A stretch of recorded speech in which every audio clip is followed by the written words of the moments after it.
Hoje em dia, quando se fala de, mito, símbolo, arquétipos, tem gerado uma confusão bizarra na internet, né, porque, ah, o que eu mais vejo hoje são as pessoas: "Ah, eu sou arquétipo, sei lá, do governante", ou a minha marca é do arquétipo do mago, sei lá. E quem instrui, né, os profissionais que estão, instruindo ou tentando instruir falando sobre os arquétipos, né, ah, parece que não alcançam, de fato, a estrutura do que realmente é a coisa, e a partir disso cria-se mais confusão na cabeça das pessoas. O que que eu vejo hoje? As pessoas mais aprisionadas dentro de um arquétipo, quando na verdade deveria acontecer o oposto. Elas deveriam se sentir, libertas para construir dentro daquele mundo, para construir dentro daquele framework. E quando a gente fala de arquétipos, a gente fala de símbolos, há uma confusão generalizada do que de fato é a coisa e como é que de fato também se usa esse negócio. Então, o que eu quero responder hoje, de verdade, e aqui na nossa conversa, eu quero trazer de uma forma muito simples, obviamente, uma densidade de informações importantes, né? Se eu prestar atenção, não, porque senão não vai pegar, mas uma densidade de informações que as pessoas elas realmente vão conseguir entender ah, o que é um arquétipo, né? O que é um símbolo e o que é um mito. Porque quando a gente fala de arquétipos, é impossível a gente falar de arquétipo sem pensar em símbolo. É impossível a gente pensar em arquétipo sem pensar em mito, né? São coisas correlacionadas que conversam umas com as outras. Eu quero começar a nossa conversa aqui com um tom, com uma frase do Goethe, que eu trouxe aqui pra gente. Eu não decorei ela, não fiz questão de decorar, mas ela fala muito sobre aqui do ponto, né, que eu quero trazer pra gente hoje, né. Bom, vamos lá. Ela vai ser o centro aqui de toda a nossa conversa, né, então, tudo o que acontece o que acontece é símbolo. Tudo o que acontece é símbolo. Eu quero começar a nossa conversa por aqui. Tudo o que acontece é símbolo e, como representa a si mesmo perfeitamente, aponta para todo o resto, né. Sei que no primeiro momento que a gente tem contato com essa frase, ela meio que não faz sentido, né. O que que você entende dela? O que que você entende dela, Lucas?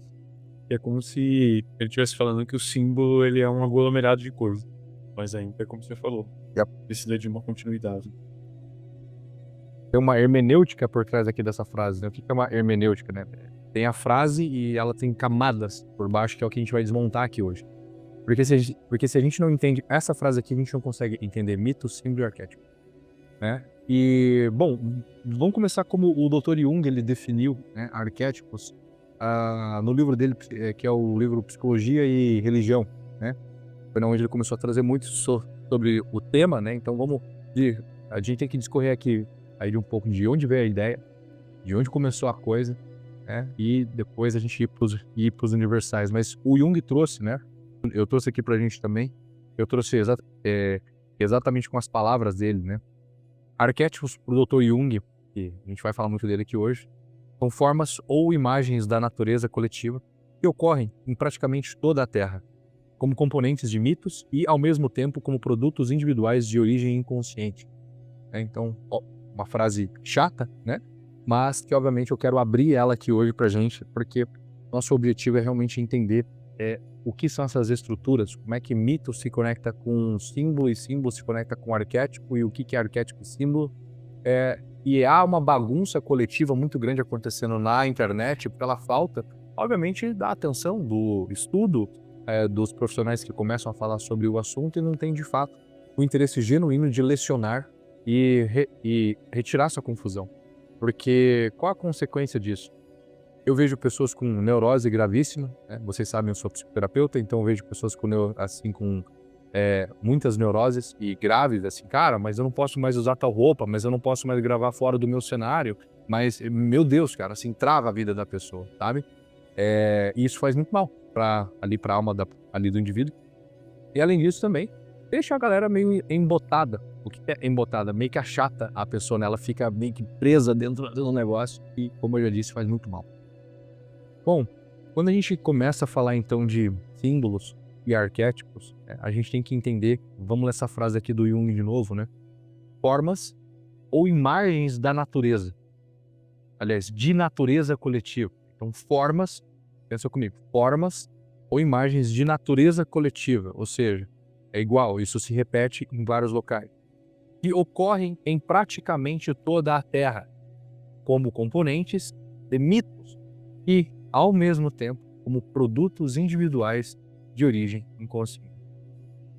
A gente vai ter que abrir essa frase aqui, porque essa frase aqui que ela vai dar a origem aqui para toda a nossa conversa, porque ela tá, o nosso elixir junto com a frase do Goethe, né? Então a gente começou aqui com a frase aqui do Goethe e a gente vai terminar nela, né? E essa frase ela vai dar a substância que a gente precisa para seguir. Quando se fala de mitos e símbolos e arquétipos, dá uma confusão, né? Dá uma confusão. Vamos primeiro então pensar do que é composta uma cultura, em primeiro lugar, né? A cultura ela é composta de uma coisa que nós chamamos de cosmovisão. A cosmovisão é o que dá estrutura para uma cultura. A cosmovisão ela é composta de visão, missão, valores comuns, crenças comuns. Ela é composta também de ideais, né, que são as crenças, mas também trazem como ideais, costumes, símbolos. E olha só, vamos pensar aqui na cosmovisão viking. Vamos pensar aqui nos vikings.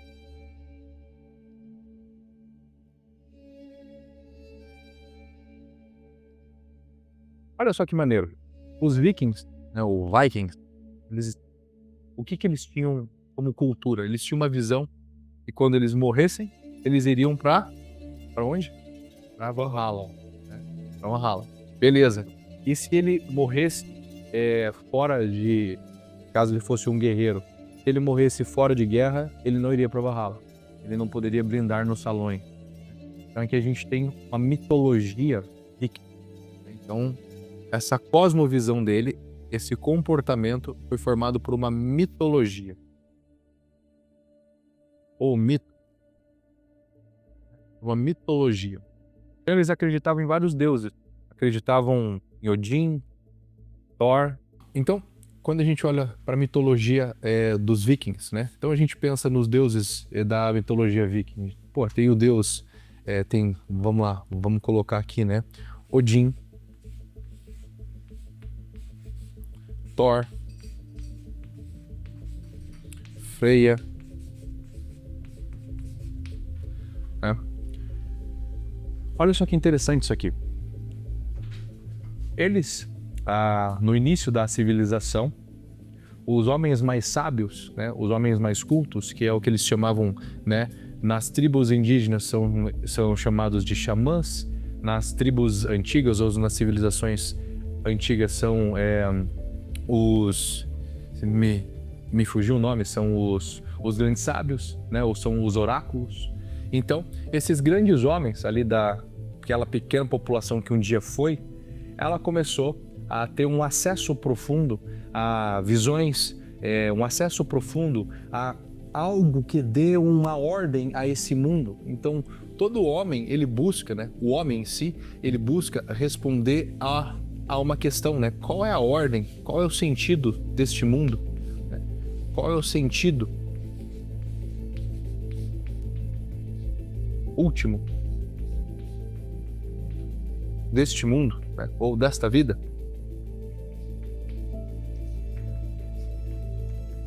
Qual é o sentido último dessa vida? Porra, para que eu existo? Qual é a finalidade das minhas ações? O homem, desde o início das civilizações, então nós pegamos as histórias dos egípcios, nós pegamos as histórias dos romanos, dos gregos, dos próprios vikings e outras tribos indígenas, né? E quem dedicou a vida a ler isso tudo, aliás, a estudar isso tudo foi o Joseph Campbell. Depois eu vou citar um pouco mais dele. Tem uma pergunta que o homem ele nasce com ela no peito, né? Nós coexistimos, né? Então eu vou entrar já um pouco na cosmovisão cristã para a gente entender o princípio da coexistência. Mas o homem, por coexistir, por sentir que existe um chamado maior, porque o homem ele é filho de Deus, então ele sente que tem algo maior, ele automaticamente ele tem essa pergunta instalada no peito dele. Cara, qual é o sentido último da minha vida? Para onde que a minha vida vai? Então esses sábios da antiga pequena tribo Viking, por exemplo, eles começaram a perceber que eles precisavam construir uma estrutura de histórias, e intuir também uma estrutura que desse o que para este povo? Né? Desse uma cosmovisão, ou seja, uma cosmovisão é refletida no comportamento da população. Então, essas histórias vikings, desses deuses, moldava os comportamentos. Por exemplo, né? Os grandes guerreiros vikings, eles sabiam que se morressem em batalha, Odin os abençoaria, né? Para irem para os salões de Valhalla. Quando eles estavam num momento de batalha, tinha um herói viking, que eu me esqueci qual é o nome que eles davam, não era Birkenau.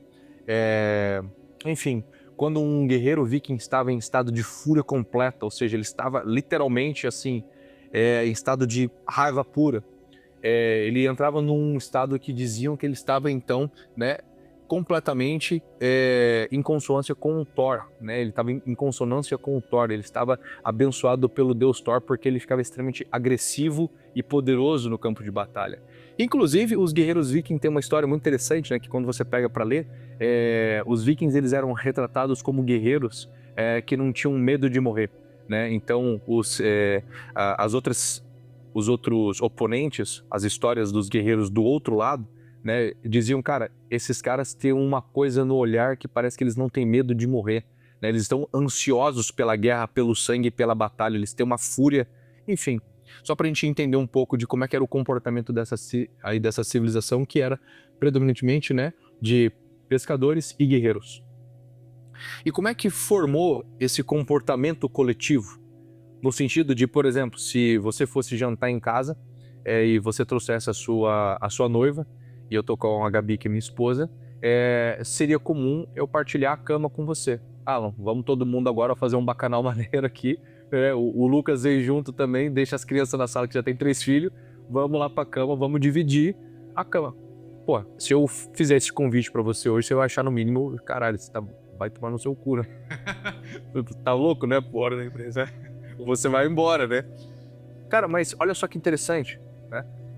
Para a cosmovisão, ou seja, para o comportamento dos vikings, isso era algo comum, isso era um ato de respeito ou um ato de intimidade, né? Então não era algo que era atroz, não era algo imoral, né?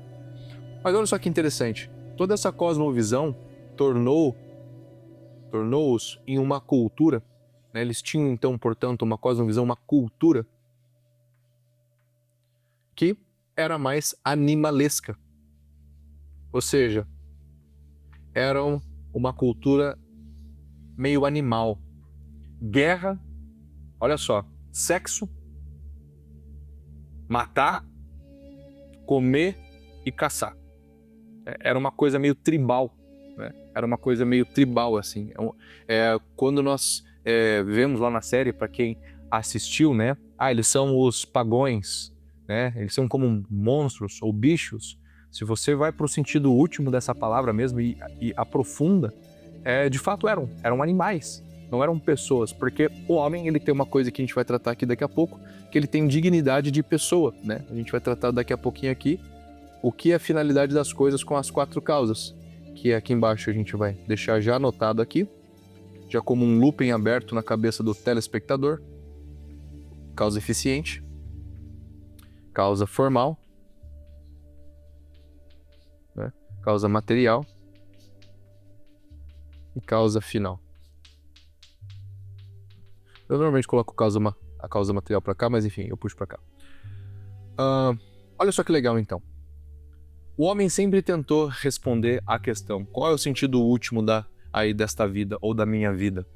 E as civilizações, as culturas, respondiam isso construindo imagens, seres superiores que tinham comportamentos superiores ou vários comportamentos que, na verdade, registravam o mundo interior mais profundo, os dramas mais profundos humanos.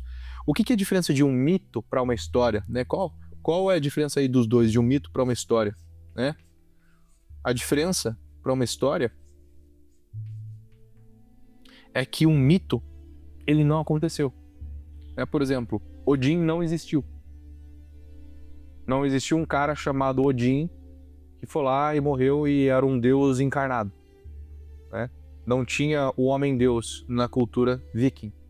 Eles tinham, esses grandes sábios da cultura que formaram as histórias que eram passadas de geração a geração, que contavam de pai para filho, que isso começou com os grandes sábios daquela pequena cultura, foi sendo passado de pai para filho, e eram mitos, Diziam que quando Thor estava muito bravo, eram os trovões no céu, os raios e etc. Então Thor, ele está bravo conosco, então eles faziam sacrifícios, faziam uma série de coisas para tornarem-se amigos dos deuses novamente, E qual que é a diferença de uma história? A história é um ato que tem um referente concreto, ou seja, aconteceu.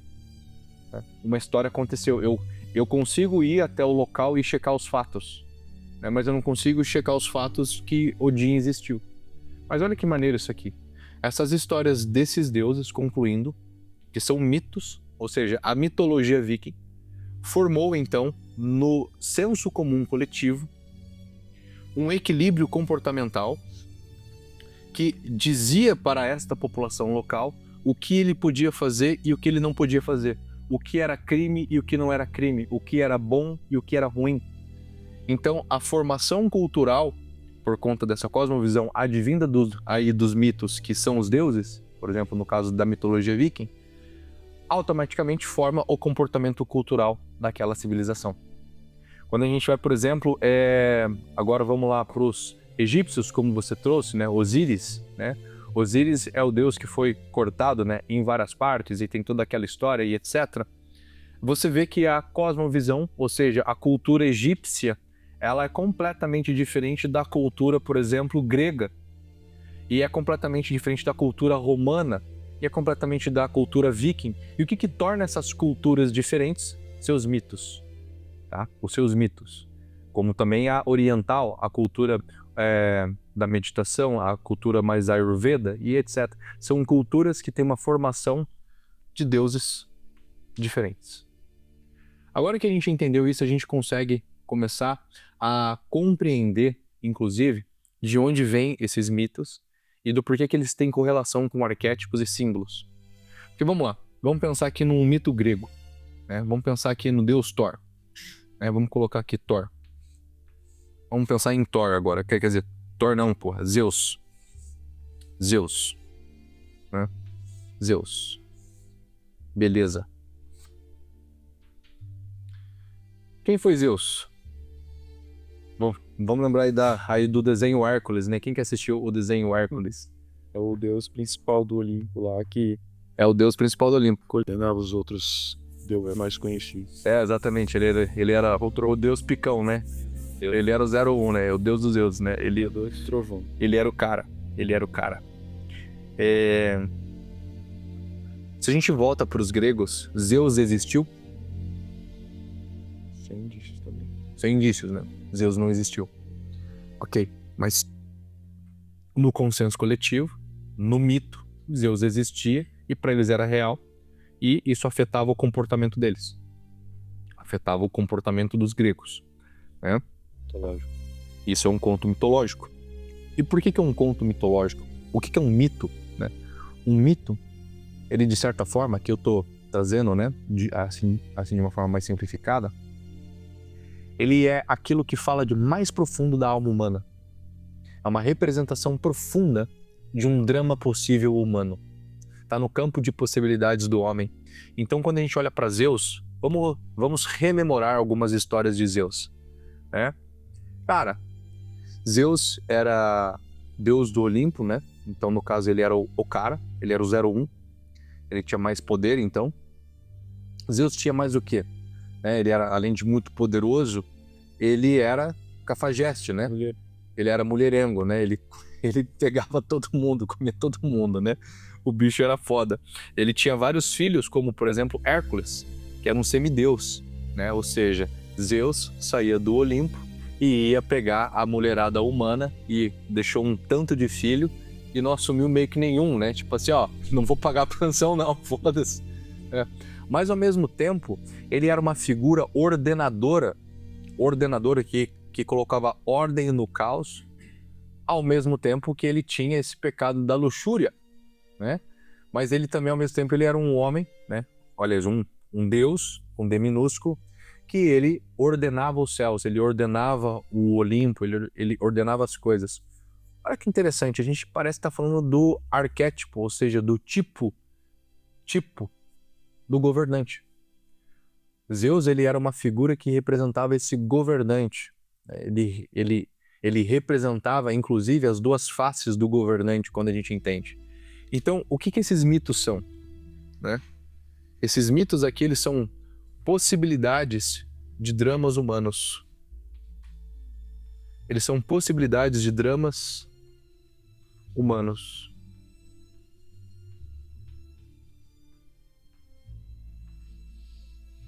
Representado por figuras externas ou seres externos, seres chamados pela civilização arcaica de deuses. E esses deuses, essas histórias de Zeus lá com suas dezenas e centenas de histórias, a população conhecia e sabia então que Zeus poderia penalizá-las ou não, né, pelos seus comportamentos. Quando na verdade as pessoas estavam tendo o primeiro contato com a moralidade humana, de certa forma. Elas estavam tendo o primeiro contato com o que é o bem e o mal, né? Se a gente pega Aristóteles, que não viveu no mesmo tempo de Cristo, ele já tinha desenvolvido já toda uma moral por dedução, entendendo o que as coisas eram e o que elas não eram de fato, qual a finalidade de cada coisa e qual era a finalidade última do homem. Mas vamos fazer uma recapitulação aqui para eu encaixar a primeira coisa que eu gostaria de encaixar aqui para a gente falar do que é de fato então um arquétipo.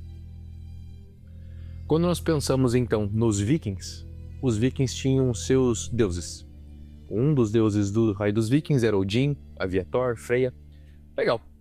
Esses deuses, né, que foram construídos, eles foram criados, né, por homens. Ou seja, grandes sábios daquela pequena tribo um dia começaram a contar essas histórias, e essas histórias elas davam uma organização para o mundo deles, dava limites, né, para suas fronteiras. Legal. Entendendo isso tudo, né, esses mitos eles surgem para a tentativa de uma resposta. Qual é o sentido último desta vida? E além disso, vem para um outro ponto, que é que por fim molda o comportamento da civilização. Esse mito, então, que molda esse comportamento da civilização no caso aqui dos vikings, os tornavam caras meio animais, né? Eles não tinham as virtudes mais elevadas que no cristianismo, por exemplo, existe, né? O ponto que importa aqui pra gente é que esses mitos que foram criados por homens, que foram criados por pessoas, eles são simbólicos, eles representam uma possibilidade de um drama humano. Porque quando eu olho para Zeus, e aí quando você começa a pegar as histórias de grandes empresários, você conhece essa história. Provavelmente você que está aí de casa vendo, você conhece essa história. Cara, depois que o cara ficou rico ou começou a ter empresa, não todos, mas alguns começam a atrair a esposa, né? Começa a querer a novinha ou começa a pegar geral, né? Percebem que esse drama, ele é um tanto quanto real. O velho rico, né? É o velho rico, né? É o velho da lanche. É o velho da lanche. Cara, o cara do nada começa a atrair a esposa. Pô, mas foi um cara que sempre foi fiel. Normalmente, donos e donos de negócio possuem em sua psique, em sua alma, a predominância do arquétipo do governante, porque um empreendedor, ele está num local no qual ele é um princípio ordenador, né? O que um empreendedor faz? Ele organiza as coisas, né? Ele organiza sistemas, processos, em torno de uma solução, que é um produto ou um serviço, que serve à sociedade para organizar a sociedade. Então ele organiza tanto o espaço interno da companhia quanto o espaço externo a quem ele serve aquilo que ele vende. E essas histórias, quando você pega as histórias de Zeus, quando você pega a história de Odin, quando você pega a história de grandes figuras xamânicas, aí dos deuses xamânicos, quando você pega a história de outras civilizações, você encontra outros Zeus, ou seja, deuses parecidos em todas as civilizações. Tinham comportamentos mais individuais, mas tinham comportamentos gerais idênticos. Havia sempre um líder que organizava. Havia sempre um líder que colocava ordem no céu e na terra. Então olha que interessante.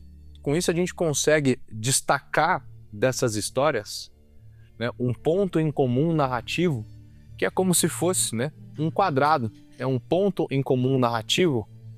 É como se fosse isso aqui. É um framework, né? É um tipo. É um tipo.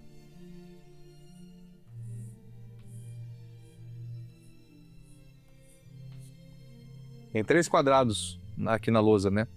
E vamos de novo lá para o Jung, né? O que é um arquétipo? O que é um símbolo? Formas ou imagens de natureza coletiva. Vamos começar a desmontar o que a gente começou a bagunçar aqui. Essas formas ou imagens, essas formas são formas narrativas, são formas históricas, são possibilidades do drama humano. Então olha só que maneiro que a gente encontra aqui. A gente tem um quadrado grande, médio e pequeno. O que tem em comum aqui nesses 3 quadrados?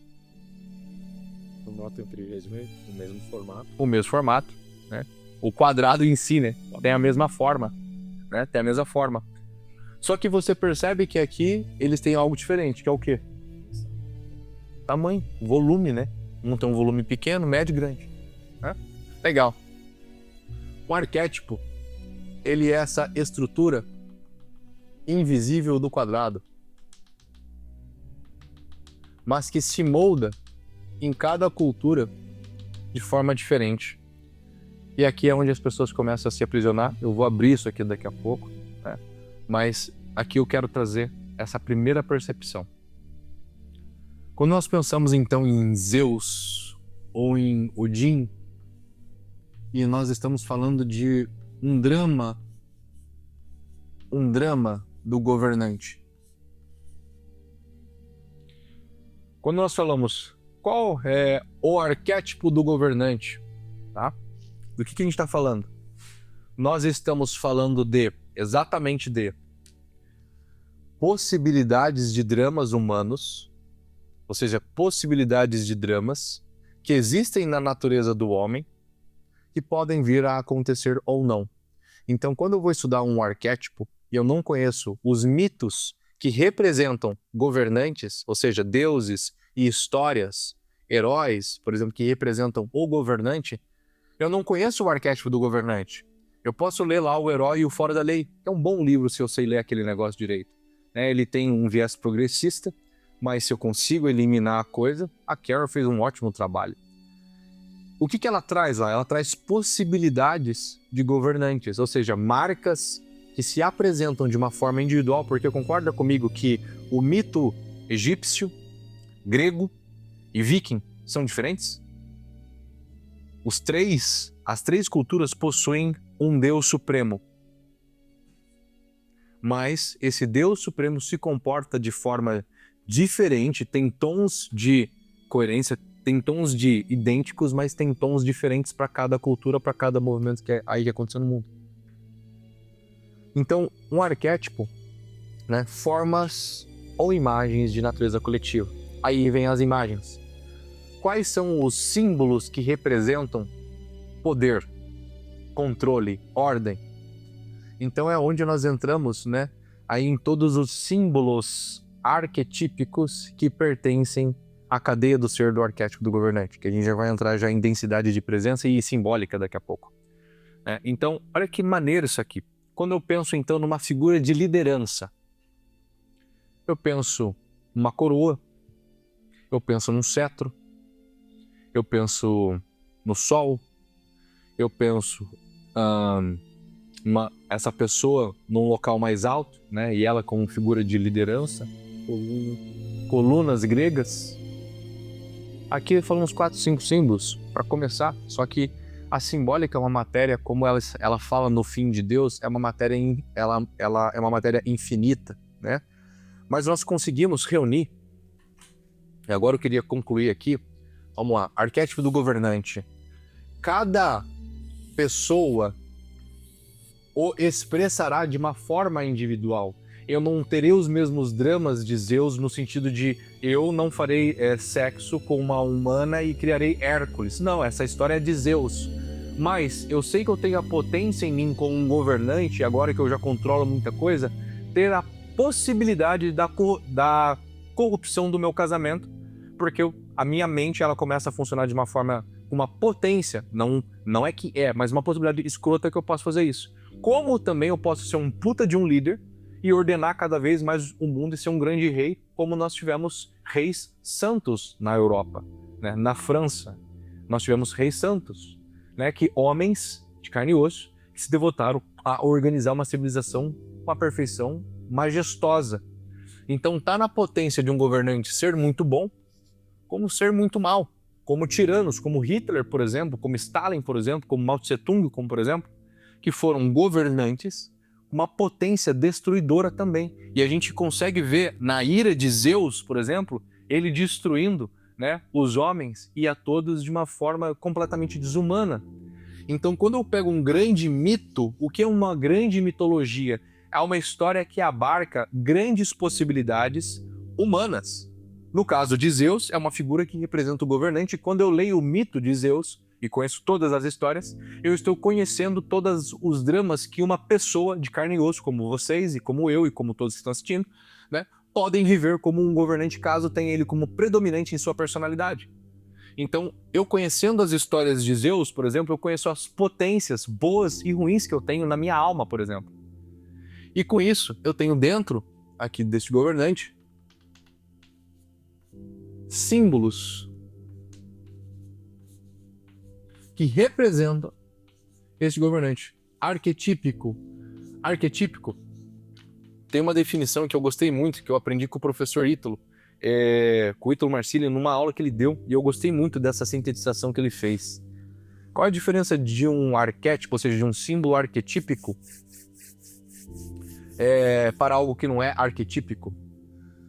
Quando a gente pensa no Sol, o Sol, independente do tempo e da cultura, ele sempre vai ser uma representação de força, calor, poder, né? Ele sempre vai ser uma representação de iluminação, daquilo que ilumina as trevas. O Sol é isso, bicho. Independente da cultura, independente dos tempos, o Sol nunca vai mudar. Cara, esse charuto não vai acender não, bicho. Independente da cultura, independente dos tempos. Agora, por exemplo, quando a gente pensa numa gíria. Tinha gíria na minha infância que hoje eu nunca mais ouvi falar. Você lembra de alguma gíria, Lucas, que não se fala mais? Ixi. Total. Chique 10. Cara, era muito comum essa, né? Chique 10, né? Quando a gente lê, por exemplo, Supimpa. Cara, você pega lá, por exemplo, né? Lima Barreto pra ler. Eu tava lendo os Brazundungas. Não, é mais ou menos isso, né? Enfim, eu comecei a ler agora, então foi por isso que eu não decorei o título do livro. Eu não tava entendendo nada. Por quê? Porque usam gírias de 100 e poucos anos atrás do Brasil, né? É um momento do Brasil onde as gírias não existem mais. Então eu preciso me adaptar àquela linguagem para ter capacidade de fazer aquela leitura. Então olha só que legal isso. E um arquétipo? Um arquétipo não, um símbolo arquetípico, uma figura arquetípica, ela não muda independente do tempo. Ela é eterna. Eternamente, quando uma pessoa olhar para o Sol, ela vai falar assim, isto é o Sol. Isto me arremete a algo que o símbolo contém nele uma própria presença que diz para nós o que ele é. Então, quando eu olho para o Sol me diz, de alguma forma, ele tem dentro dele tanta densidade de presença que ele contém nele mesmo uma própria história que me diz o que é, né? Que é o que a gente chama que é a densidade simbólica de um símbolo, que é o que a gente vai olhar. Um símbolo, então, ele é algo que ele é eterno? Um símbolo é eterno, porque ele é uma representação de Deus. Um símbolo ele é uma representação da verdade. Então apenas Deus é capaz de criar um símbolo? Deus criou tudo, né?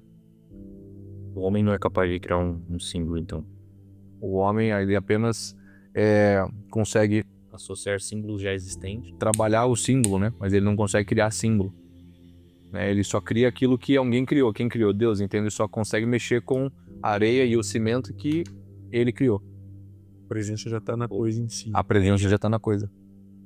Os elementos. Agora vamos lá. Eu falei agora há pouco, e eu abri um looping que eu não fechei.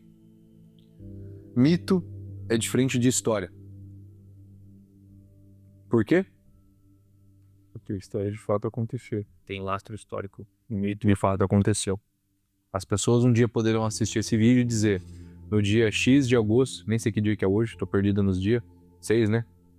No dia 6 de agosto, né? Alan, Lucas, William, né? Anu, Juan e Bárbara, que estão aqui nos bastidores, falaram, né? E aprendemos e conversamos sobre símbolos e arquétipos e mitos. Enquanto a aula discorria, uma aula densa, mas ao mesmo tempo interessante, apreciavam charutos e conversavam de um assunto legal. Tem um fator histórico na concretude que aconteceu isso, né? Tem um vídeo, inclusive, que prova isso. Isso é uma história.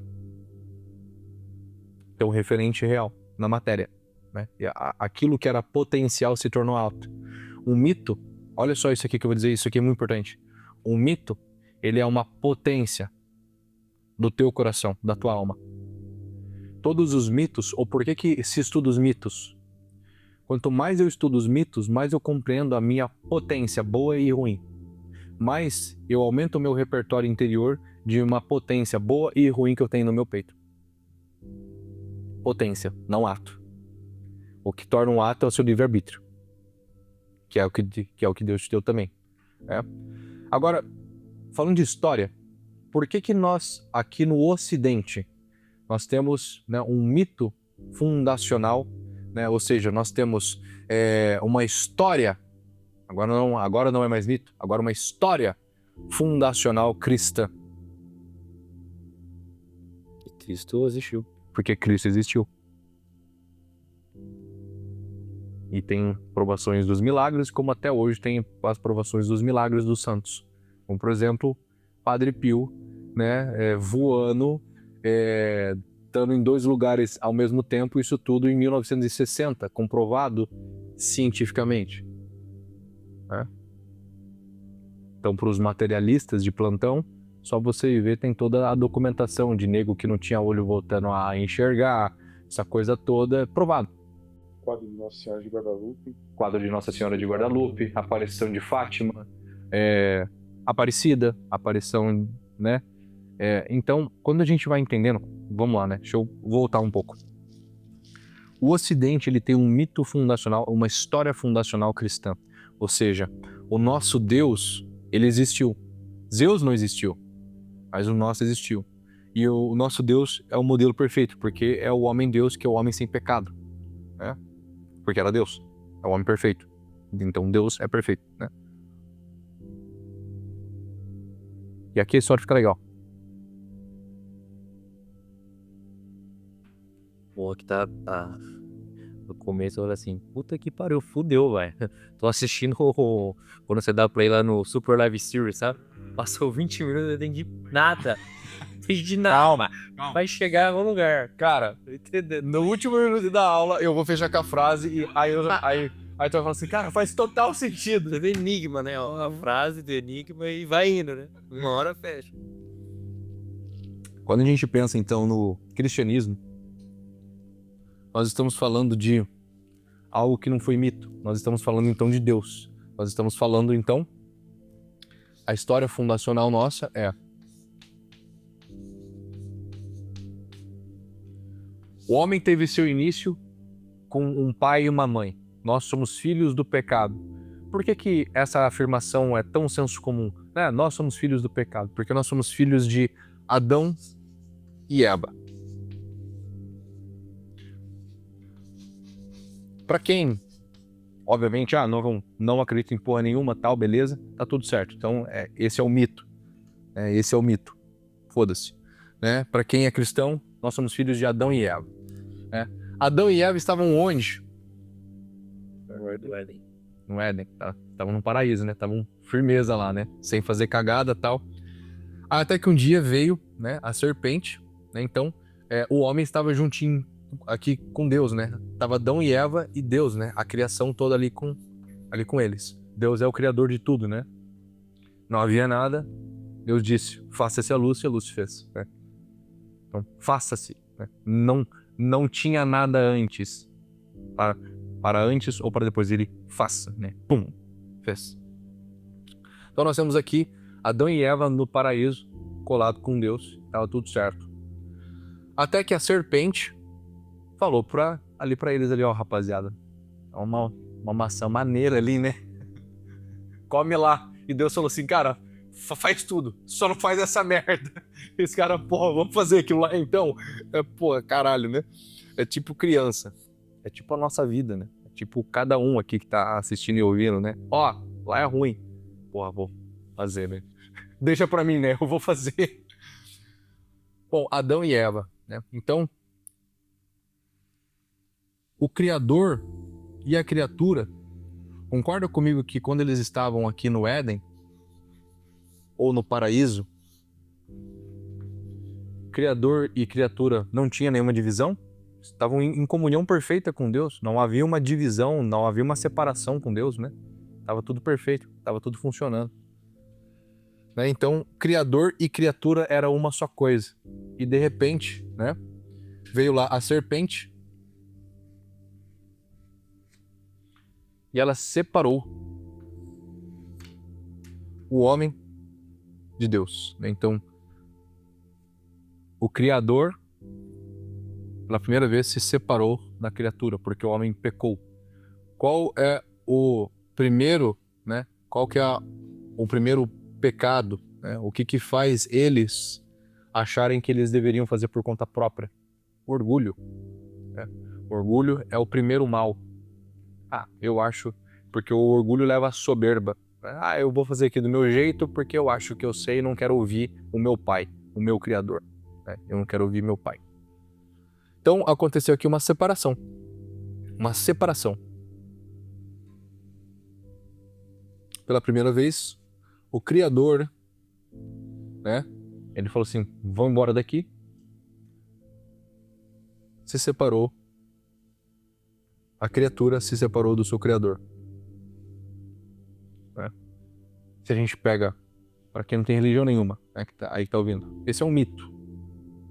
É verdade, esse é um mito. Esse é o mito fundacional da cosmovisão ocidental. A cosmovisão ocidental, ele tem como origem esse mito. Mas eu não sou católico, eu não sou cristão, eu não sou porra nenhuma. Tá, beleza, então deixa eu comer a sua esposa. Né? Vou falar de forma chula, como se fosse uma coisa, né? Uma carne qualquer. O cara vai me dar um murro na cara, provavelmente. Né? A maioria, pelo menos. Né? Você não vai gostar, você não vai querer. Deixa eu roubar o seu telefone, então. Não quero. O que eu tô dizendo aqui? Nós pisamos hoje num solo com cosmovisão no ocidente cristã. Nós não partilhamos a cama, nós não dividimos, nós não fazemos esse tipo de coisa. Então o cara tá seguindo mandamentos cristãos. Ele tá seguindo regras morais cristãs. Então, olha só que interessante isso aqui. Vamos lá, deixa eu voltar para cá. O homem, então, né, vai para a terra. Né, Adão e Eva caem e vão para a terra. E aqui acontece um estado muito legal. Como que se chama, no grego, algo que está unido perfeitamente, né? Algo que está em união, ou comunhão, ou em graça? Bolon. Bolon, de bolo, de pão, né? Símbolon, a união, né? Então, uma união perfeita. Então, aquilo está em graça, aquilo está unido, símbolon. Que é de onde advém a palavra símbolo.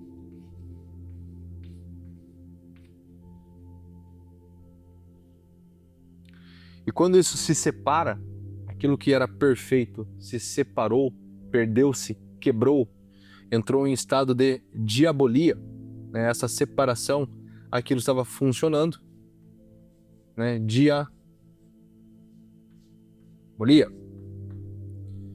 Que é a separação daquilo que estava em perfeição. Então, por exemplo, esse giz meu que acabou de quebrar aqui, ó.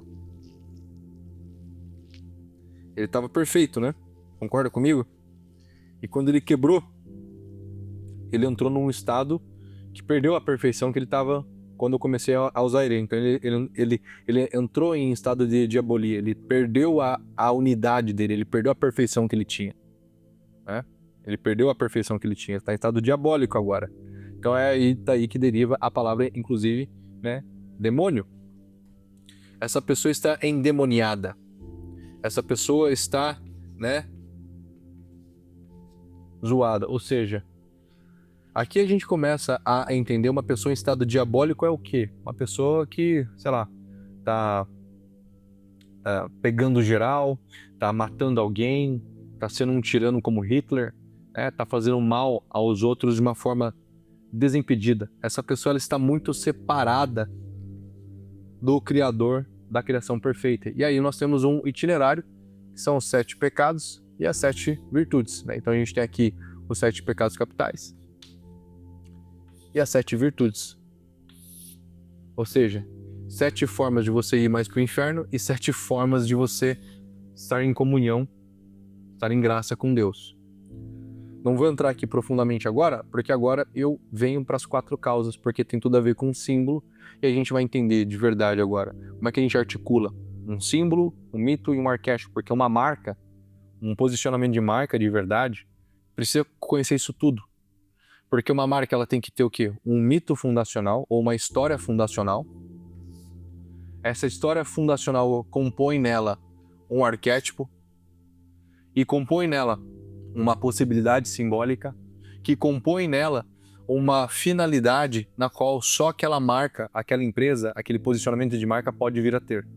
Que quando ele não tem, ele se perverte e se perde. Então, quando o dono de empresa ele vem para mim e fala assim, cara, eu tô meio perdido, eu não sei muito bem o que fazer, eu não sei quem eu sou direito, eu não sei para onde levar meu negócio, a minha empresa, ele se perde, ele tá perdido. O que ele tá me dizendo? Que ele corrompeu a história fundacional dele, ele corrompeu a finalidade última do negócio dele que já existia na própria fundação, ele corrompeu então uma virtude que é a empresa dele, ou virtudes que ela deveria ter, e ele corrompeu também, né, a finalidade da empresa por conta disso. É por isso que a gente tem que entender agora um pouquinho de 4 causas aristotélicas e depois a gente termina aqui com simbólica, né, com cadeia do ser. O que tem que ter de fato em uma marca. Então olha só, pensando em 4 causas. Quando eu penso no giz, um dia alguém teve essa ideia de criar um giz, concorda comigo? O cara tava lá de boa, porra, seria maneiro a gente ter uma parada pra escrever, né, que não fosse sangue ou sei lá. E aí foi uma ideia, causa eficiente. Ele falou assim, cara, eu vou precisar de material pra fazer esse giz. Eu vou precisar de matéria do giz. Qual que é a matéria do giz?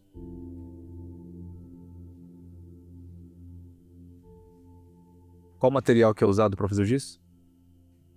O giz ele é feito do quê? Pó de magnésio. Né? Ou pó de cálcio e tal. Né? Tem uma mistura, né?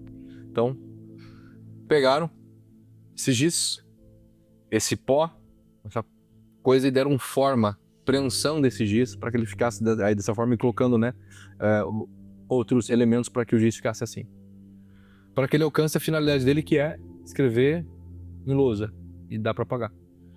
Tudo aquilo quanto existe tem uma causa eficiente, tem uma causa de origem, ou seja, tem uma causa original. É por isso que quando o homem fala eu não acredito em Deus, uma pessoa que fala isso ela é burra, porque ela fala assim, cara, tá, beleza. Você não veio do teu pai e da tua mãe?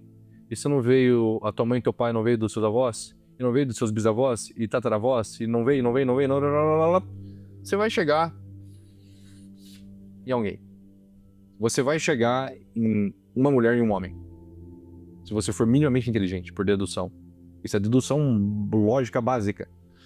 E alguém criou esses 2 cabras. Alguém criou a coisa. Alguém criou a terra. Alguém criou a coisa.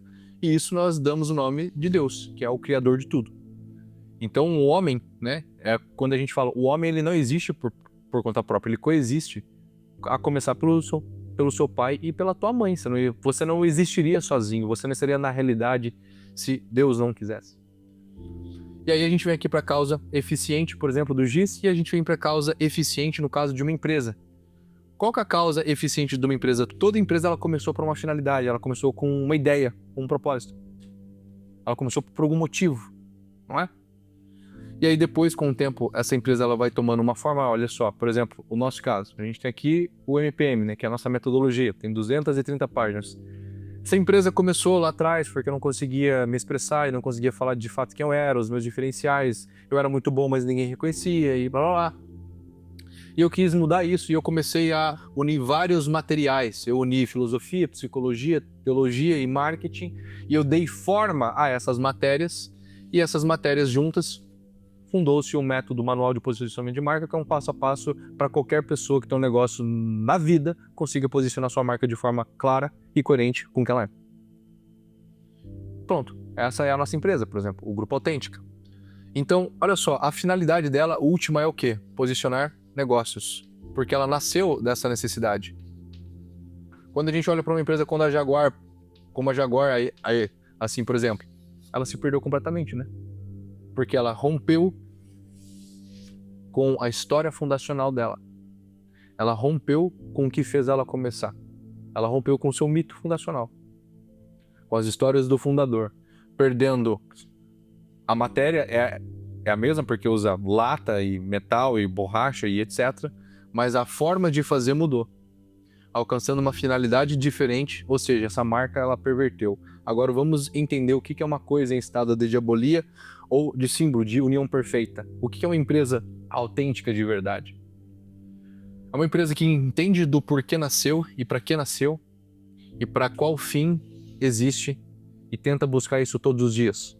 Nossa empresa, ela nasceu de querer posicionar marcas. E se amanhã a gente começa a vender croquete, parece que ela começou a se perder. Ou giz, ela começou a se perder. Ela começou a perverter a finalidade dela. Então, o que é importante a gente entender aqui, né? O que é uma empresa pervertida? Vamos pensar, se eu usar esse giz para comer, esse giz foi feito para comer? Eu vou estar dando dignidade ou vou estar pervertendo esse giz, se eu comê-lo? Vou estar pervertendo. Agora, se eu uso esse giz para escrever, eu dou dignidade ou eu perverto ele? Dignidade. Beleza? Quando eu entendo a finalidade das coisas, eu entendo, então, qual a finalidade do meu negócio, como também a finalidade de um símbolo e de um arquétipo. Faz sentido dizer que, com essa tua explicação, acho que até para fins didáticos isso fica muito bom. Isso faz sentido. Assim como Adão e Eva tiveram dúvida, o começo deles se perderem foi por base numa dúvida, né? Eles tiveram dúvida se aquele fruto ia dar os mesmos poderes, as mesmas condições que Deus, né? O mesmo conhecimento. E aí, para mim, agora encaixou você falando que muitos donos e donas, eles começam a duvidar daquilo que eles tinham como fundação, daquilo que eles tinham como história. Será que é isso mesmo? Será que é isso?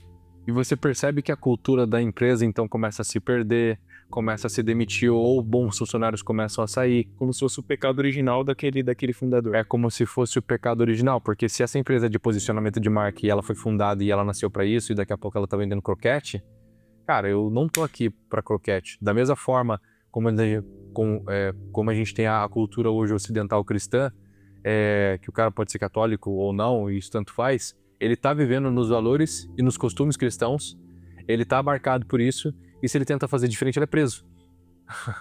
Não, cara, matar é massa. Pros vikings era mais normal matar, pô. Matar é massa. Vamos matar lá, porra, né? Vamos resolver essa briga de bar aqui na espadada. Quem morrer, morreu e tá tudo certo. Resolveu. Tá entendendo?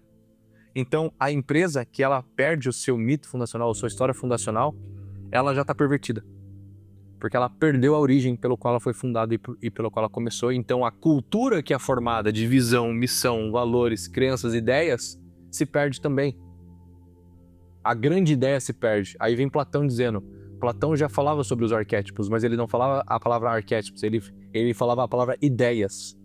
As grandes ideias, as ideias que moldam todo um comportamento. Então, quando a gente está falando de um arquétipo, a gente está falando de uma ideia grandona, de um ideião. Arquétipo do governante é uma grande ideia que tem centenas e milhares de possibilidades comportamentais e simbólicas que representam aquela pessoa ou aquela coisa.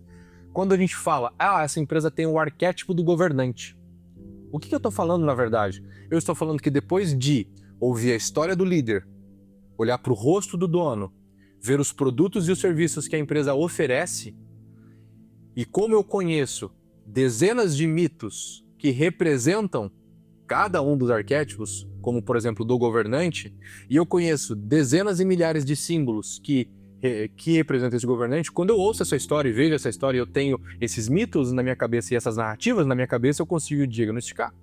Assim, cara, essa empresa ela tem um arquétipo do governante. Por quê? Porque esteve desde a origem isso aqui e está até hoje aqui. Pode estar mais apagado, mas está até hoje aqui.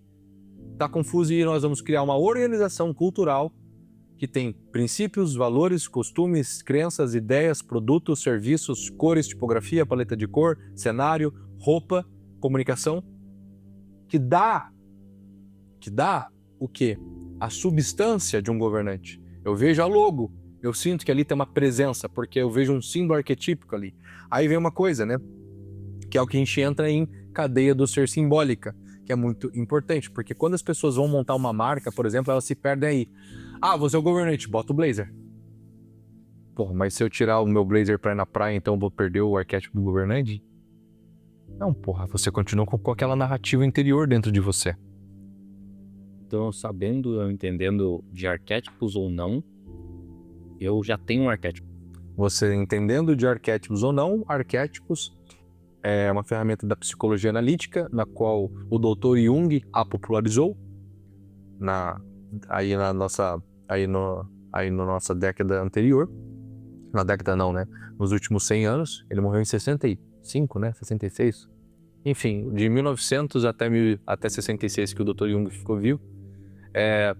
Ele trouxe à tona os arquétipos, conheceu em vida o Joseph Campbell. Ele pessoalmente foi para muitas culturas, ele pessoalmente, com o dinheiro dele, a esposa dele tinha muito dinheiro. Ele foi pessoalmente para muitas culturas indígenas, culturas que nunca tiveram nenhum contato com a civilização moderna, e estudando também mitos antigos, como os egípcios, os vikings e centenas de outros mitos, ele começou a perceber essa característica, essa narrativa comum que mudava o nome do personagem, que mudava algumas individualidades, né? Então tinha fatores específicos, mas tinha ali um quadrado que se repetia em todas essas civilizações. E ele entendeu e compreendeu, cara, isso aí é um arquétipo, é o primeiro modelo de algo, é uma forma de natureza coletiva. Independente da civilização, se ela teve contato ou não uma com a outra, existem figuras, existem narrativas, existem símbolos semelhantes, mesmo essas civilizações nunca tendo contato, mesmo que elas nunca tivessem tido contato uma com a outra, umas com as outras. Ele descobriu ali algo que se repete. Vamos dar para criar um novo arquétipo. É impossível, porque isso está na natureza humana. Então, o Dr. Jung, com a psicologia analítica que ele fundou para essa finalidade de identificar os arquétipos na personalidade de uma pessoa para ajudá-la com os seus dramas interiores. Porque como ele conhecia todas as narrativas possíveis, não todas, mas muitas narrativas possíveis de cada arquétipo, chegava o cidadão, a forma como ele se vestia, a forma como ele anda, a forma do rosto, a forma do olhar, a forma da história que ele contava no consultório, como eu fiz isso por muitos anos com os meus pacientes.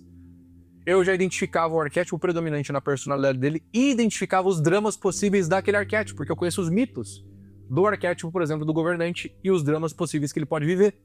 E ele me retratava um drama que era um conto mitológico de 2000 anos atrás, que Zeus sofria com essa porra, ali na minha frente.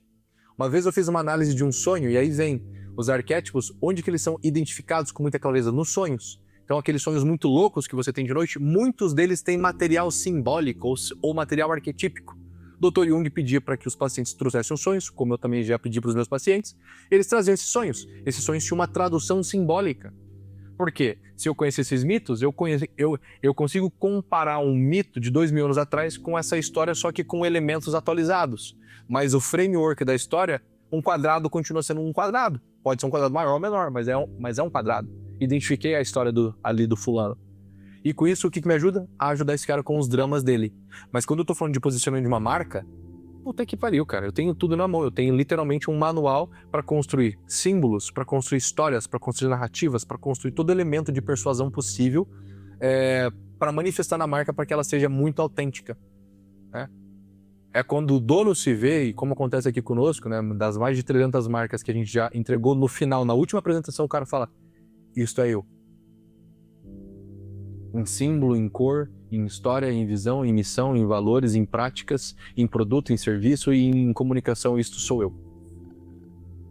Porque a gente foi lá atrás buscar. Então, quando o Jung, né, ele ia atrás dessas histórias e etc., ele começou a perceber, então, ele que popularizou o termo arquétipos de uma forma efetiva, e ele, aqui dizendo, aqui na frase dele, olha só, agora a gente tá desmontando a frase dele, né?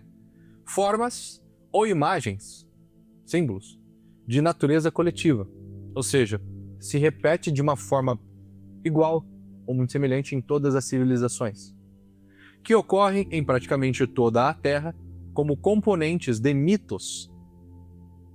Então, presente nas culturas, nas histórias de cada cultura, e, ao mesmo tempo, como produtos individuais de origem inconsciente.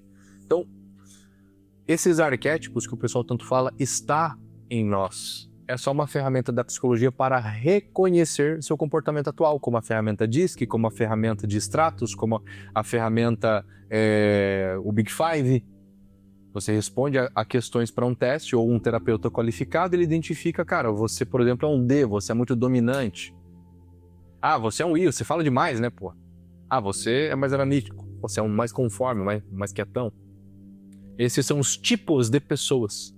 E esses tipos arquetípicos estão para nós. Ou seja, em resumo, em palavras simples de dizer, são possibilidades de histórias humanas. São possibilidades de vidas que eu poderia viver.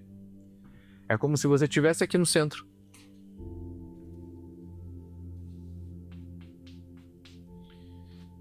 E você tem possibilidades para vir a ser. Essa possibilidade não é uma realidade, mas conforme você se comporta, você vai se tornando naquilo. E a coisa vai acontecendo. Tá entendendo? E os arquétipos eles vão mudando conforme a minha idade, amadurecimento, ou ele vai ocorrendo através do meu Quando peso? se trata de uma pessoa, eles vão mudando de acordo com a sua vida, o predominante, mas você atua em todos esses comportamentos possíveis todos os dias. Eu posso ser amante com a minha esposa, que é mais bondoso, mais carinhoso, uma coisa mais íntima. Eu posso com os filhos, as filhas do Lucas, né, ser um tanto quanto prestativo e cuidar e mimar. Eu na posição de CEO mando e organizo e brigo e xingo e vambora. Eu na posição de realmente, né, quando eu estou trabalhando aí na minha zona normal como um mago, usando vários elementos e transformando numa outra coisa. Então, as responsabilidades da vida cotidiana que se apresentam para mim, eu vou me comportando de acordo com aquela demanda. Mas uma empresa tem um arquétipo fixo.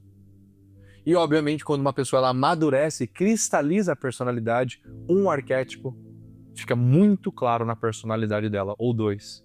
Fica assim, nítido, você bate o olho e vê. Porque tá naquela pessoa. Ela cristalizou a personalidade dela. Daqui a pouco a gente vai vir pra cá. Aí, galera, olha só que legal, né? A Bárbara, ela trabalha com sucessão, né? Ela tava aqui assistindo, como mencionei no vídeo, né? E ela trabalha com sucessão. Ela mesma é uma sucessora da empresa do pai, né? E ela trouxe uma coisa muito legal que eu queria que ela compartilhasse aqui. Bom, espero que você esteja gostando do conteúdo, né? Parada drástica aqui para os comerciais.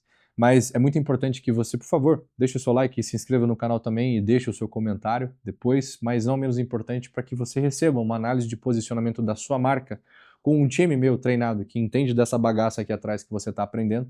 Eu peço apenas para que você preencha a nossa ficha de interesse que está no primeiro link aqui da descrição, como também no comentário fixado, no link do comentário fixado. Toda essa história que você você fala de marcas de um modo geral, né? Mas o Brasil, a gente tem de 90% a 95% das empresas do Brasil são empresas familiares. E 70% dessas empresas, elas fecham na passagem da primeira geração para a segunda. por N motivos, mas alguns deles é justamente, como você deu o exemplo da Jaguar, a gente já falou sobre a Balenciaga da outra vez, porque os sucessores, eles não respeitam esse mito fundacional, essa história que vem do porquê que a empresa foi criada. Então, assim, eles pervertem a empresa quando eles querem criar uma nova empresa em algo que já vem de décadas. Então, e é por isso que as empresas não se sustentam, porque elas foram criadas para um objetivo. Para uma finalidade. E quando você perverte, ela não se sustenta, porque você está querendo criar algo novo. É uma outra empresa. Exatamente. É um outro negócio. E tem uma frase que eu gosto muito, que é assim, quem domina princípios não precisa de regras. Que tá muito relacionado a essa cosmovisão e o que a gente tem do ocidental e etc. Quando você domina esses princípios, aí trazendo agora para a questão de empresa, de marca e etc. Quando você entende tudo que está aí por trás, essas explicações todas que você deu, você não precisa seguir as regras óbvias, que é a governança, todos os documentos que compõem uma empresa para que ela perdure por muito mais tempo. Só que quando você não tem essa garantia de que as gerações que vão vir posterior vão cuidar do que você está fazendo, aí nesse caso é muito mais para os sucedidos, você precisa criar toda essa estrutura para criar essas regras para que as coisas não saiam do trilho. É isso. Por exemplo, o que a gente vê aqui no Ocidente? Vamos para a cultura ocidental. Nós estamos num momento de cultura que as pessoas estão cada vez mais perdidas e sem sentido e pervertidas, né? Então, o que é uma pessoa pervertida? O homem, ele tem uma natureza na qual ele funciona, né? Existe uma hierarquia divina, que é o que a gente chama de cadeia do ser, que é o que eu vou entrar ali daqui a pouco. Deus, anjos, o homem, os animais, os vegetais e os minerais, né? Então essa é a ordem da cadeia do ser. Então, quando o homem tem uma natureza, por exemplo, os bichinhos têm uma natureza deles, né? Eles são todos meio parecidos, têm comportamentos meio semelhantes, né? É meio que uma alma grupo, né? Quero um pastor alemão. Por quê? Porque, cara, eu sei que um pastor alemão ele vai pastorear, né? Então, eu quero, sei lá, um Spitz, né? Que é o que eu tenho lá, o cachorro de fresco do cacete, né? Enfim, cara, ele tem lá as características dele, ele é agitadinho, ele é maluquinho. Aquela espécie, né? É única. O homem também, ele é a espécie homem, ali da categoria, só que cada pessoa tem a sua individualidade e ela tem um funcionamento perfeito. Por exemplo, não seria muito estranho eu chegar em casa e o meu Spitz, ele estar na mesa comendo com garfo e faca? Porra, isso aqui não é da natureza do Spitz, ele tá esquisito, né? que cachorro louco, né? Nem ser um cão de guarda, né? Nem ser um cão de guarda, eu vou estar pervertendo ele, porque não é da natureza dele. O homem tem também um manual. E o que é este manual? Este é o manual moral que o cristianismo deu para o Ocidente, deu para o homem, que é o quê? As 7 virtudes. O que são virtudes? Bons comportamentos. Tá? Vamos resumir aqui bastante. Óbvio, estou reduzindo uma coisa de anos de estudo para quem quiser ler o negócio, que você tem que meditar sobre isso. E tem formas de que o homem não foi feito para funcionar, que são 7 pecados capitais. Então o homem não foi feito para ficar comendo o tempo inteiro, como um guloso. O homem não foi feito para ficar xingando todo mundo, irado. Né? Ele não foi feito para ser soberbo. Não, eu sei de tudo, não preciso de ninguém. Mas como assim? Você precisa de alguém para nascer, meu filho? Você precisa de alguém para limpar sua bunda a infância inteira. Você precisa dos outros. Né?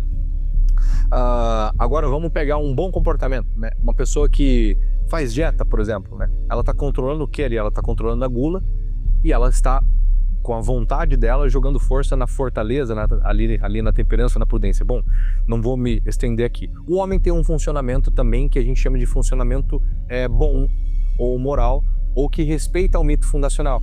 Então, se a pessoa ela lê os mitos cristãos e ela lê a Bíblia, ela lê ali e entende a simbólica por trás daquilo, ela fala assim, cara, aqui tem histórias para que eu não as repita, né? E tem histórias boas para eu repetir e histórias ruins para eu não repetir, para que eu viva como uma pessoa mais digna. Essa pessoa é muito digna porque é uma pessoa muito virtuosa, ela pratica muitos atos bons. Né? Madre Teresa de Calcutá foi digna. Né? A Santa Cabrini foi digna porque ela fez muitas coisas boas. Né? Então a natureza humana ela tem essa capacidade de fazer coisas muito boas. Então, mas isso vem de onde? Somente se ela tiver o conhecimento da cultura, da cosmovisão cristã, que embasa a cultura. O que é um bom funcionário? Como é que ele funciona melhor dentro da empresa? Funcionário vem de funcionar, então como que essa pessoa ela vai ter um bom funcionamento? Primeira coisa, se ela conhece a história e a cultura daquilo, porque a história dá para a pessoa uma cosmovisão de visão, missão, valores, percepção, a coisa toda, e aquilo vai formando uma cultura de coisas que devem ser feitas e coisas que não devem ser feitas. Então, se eu desrespeito a história fundacional, eu perco, portanto, a cultura da marca, da empresa, que reflete em tudo. Eu perco o posicionamento da marca. Aquela marca, ela se posiciona num outro lugar. Ela troca de posição. E é uma marca nova, como você falou. E a empresa quebra. E quando você fala, por exemplo, dos mitos, né? Então, no arquétipo do governante, que normalmente os CEOs, as pessoas que estão ali à frente, elas vão ter, se elas não têm, elas precisam absorver algumas coisas.